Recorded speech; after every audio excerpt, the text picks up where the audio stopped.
If your push-to-start Honda CR-V is refusing to crank and giving you three distinct beeps, here is exactly what is happening. Statistics show that over 90% of these no-start events are actually just communication errors between your fob and the car. Let us break down the troubleshooting process step by step. Start by ensuring your fob battery is fresh, then remove any magnetic interference from the console before trying the manual override method.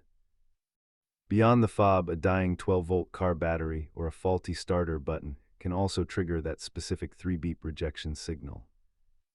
Always look for secondary symptoms like dimming lights or rapid clicking, which signal that your main battery is the true culprit.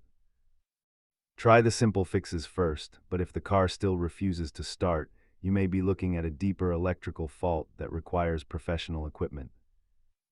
As you can see, costs vary wildly, so rule out the inexpensive fob and battery issues before authorizing expensive repairs. If you have a multimeter, test your battery voltage and check for stored diagnostic codes to pinpoint the exact failure point. Keep a basic scanner and multimeter in your glove box. They pay for themselves after just one successful home diagnosis. Remember that modern cars are essentially computers on wheels, so treat those warning beeps as useful diagnostic data.